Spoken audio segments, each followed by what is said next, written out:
Waalaikumsalam warahmatullahi wabarakatuh. Aceh Merdeka. Allahu Akbar.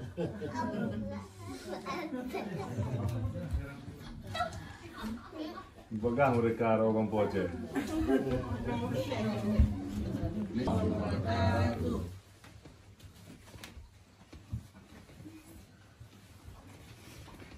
Ramadan naga bulan suci ke urung-urung tanya Muslim antum.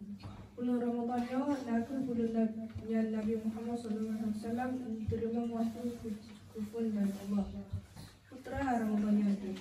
Ramadan adalah sebagian dari rukun Islam. Menyahana tak puasa hana sempurna Islam itu.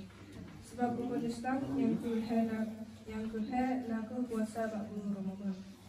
Allah dahai batu urung, undang dan urungkan yang beriman untuk berpuasa dalam Al-Quran surah Al-Baqarah ayat 85.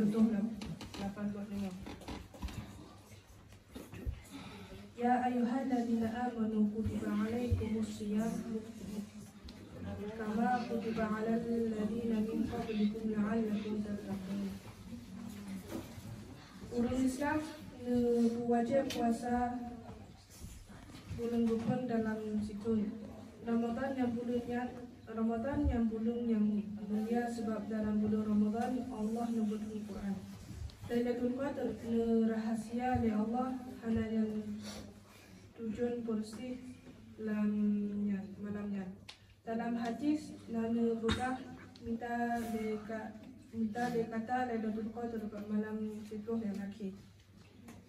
Amalan dalam Ramadan. Yang kedua urut dan puasa, yang kedua malam dan sembahyang, yang ketiga baca Quran yang membatalkan puasa.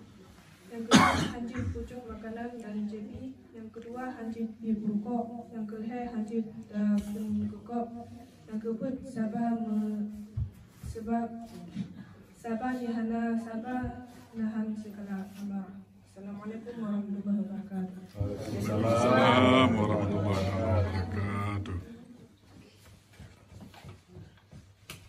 Masya Allah, terima kasih mantu-mantu na nekun selawut ayat suci Quran kan na nubukah masalah Ramadan.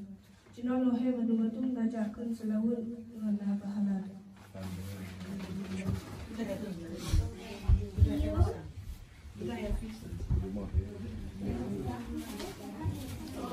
Nasib.